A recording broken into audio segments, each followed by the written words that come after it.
that. Happy with the sign.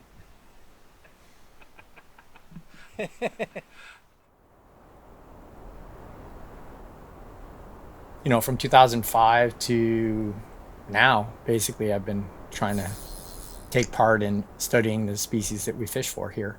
And it's been really enlightening to me. It's lots to talk to clients about and great intel for an angling guide to understand what these fish do and how they behave.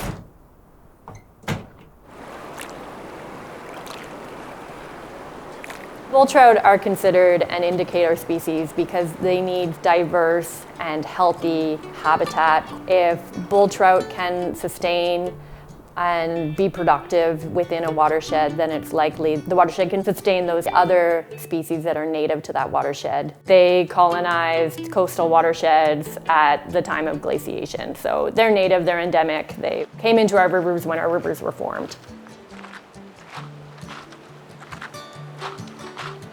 When you catch your first one, you're like, wow, this is cool. Immediately I thought, wow, this is like the northern pike of the West Coast. And northern pike back in Ontario was my favorite sort of target species to go after because I knew they were, an aggressive predator and they were more active at certain times of the year. And so I would spend, a lot of my time like chasing a big predatory fish. And so the bull trout became my go-to species to chase around.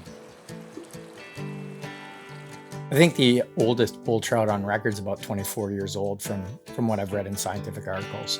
So they can get very, very old and very, very big, right? Depending on what their food sources are. They're a species that grows at a very slow rate. They don't spawn until they're 5 or 6 years old, 45 to 50 centimeters or roughly 18 inches. So when you catch that really big fish, it could be 12 or 15 years old, say the 10 pounders, right?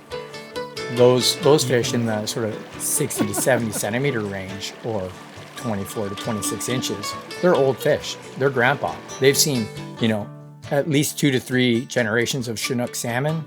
They've seen probably 10 generations of pink salmon.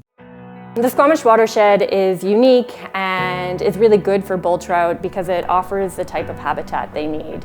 There are several large tributaries that are glacial fed that come into the Squamish. It's well connected. The habitat is cold, it's complex, it provides all the things that bull trout need. The Squamish River gets 4 different species of salmon. Chinook salmon start arriving sort of May, June. Then you get the pinks in the odd year, which begin arriving, depending how big the return is going to be. They'll start in July and continue through September. And then the coho begin to arrive mid-September, and they'll continue to arrive all the way in through December, different runs of coho. And then the final species is the chum salmon, which begins sort of beginning of October and carry through November, with the bulk of the spawning in November.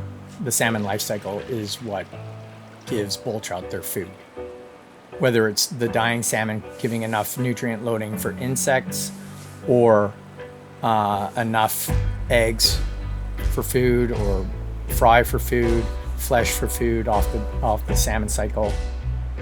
Then there's the sculpins, which is sort of the winter food source when there's not a whole lot of salmon bits and particles and those sort of food items out there for bull trout. Obviously there's smaller fish, rainbows. I mean, they're a piscivorous fish. They're going to eat all fish parts, whether it's the flesh or eggs or fry. That's what they're going to grow on. And if there's a lot of fish around, and there's going to be a lot of food for the bulls, and they're going to get really big. Probably from the time of Captain Vancouver, we've been a logging community of harvesting the logs and moving them down the river and getting them out into the ocean.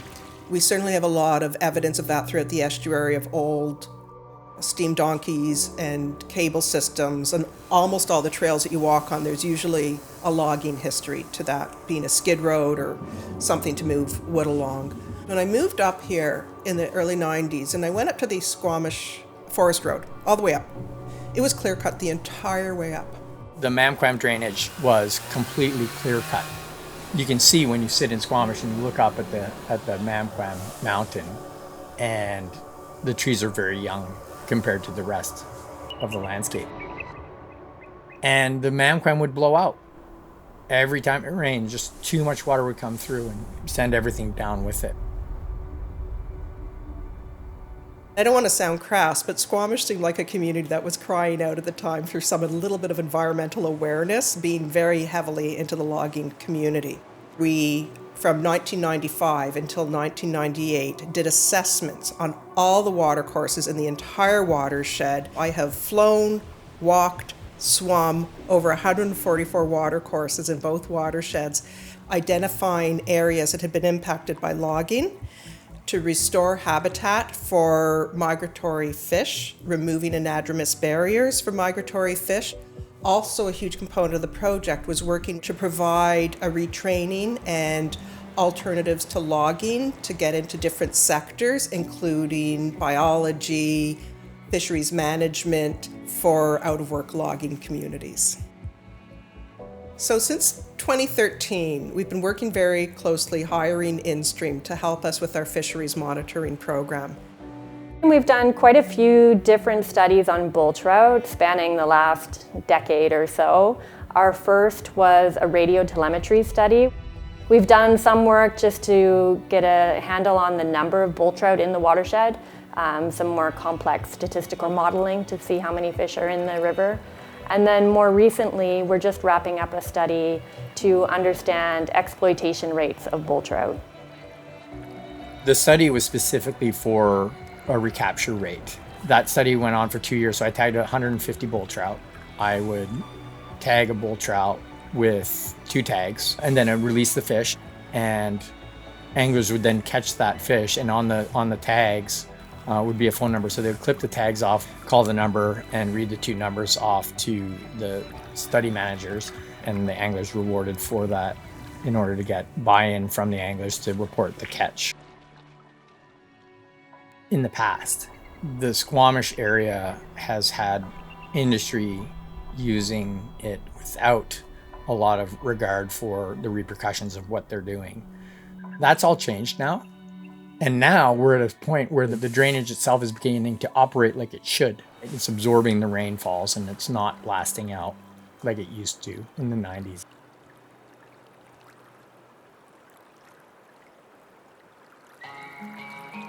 A lot of work has been done to help salmon species. So as these projects get worked on, you're going to see the cumulative effects of positive change versus what happened early on, which was the negatives of building a training dike and using creosote pilings in the sound and not paying attention to the environment. And any industry going in has new and important protocols to follow, and the bull trout are going to benefit from that. As a biologist, what I think is most cool about these fish is just how elastic and plastic they are. They have several different behavioral strategies and migratory strategies that allows them to use habitat in most of the watershed. And they can change their behavioral strategy according to the environmental conditions at the time. Where that diversity is what makes them just a really cool fish to study.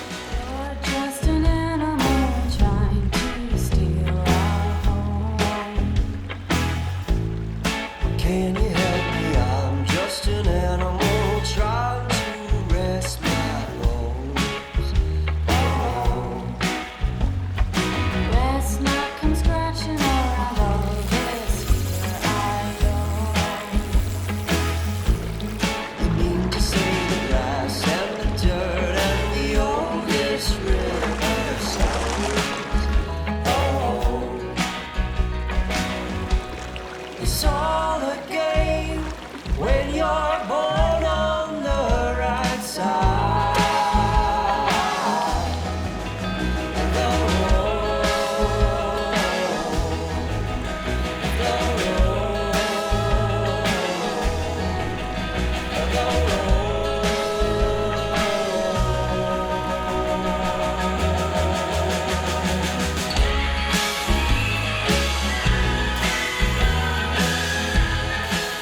Chunky because he's like, well, no, it's just long. It's really big, actually.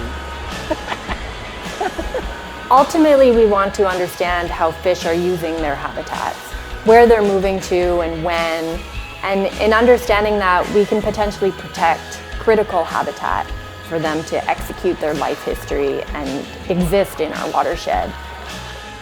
Working with these groups has always been important to me. If you're a user of the space, you should contribute somehow and help with the actual resource that you're using. You've got to take up the torch and go and find those organizations and give back. We have something very, very special in Squamish, and we need to respect it.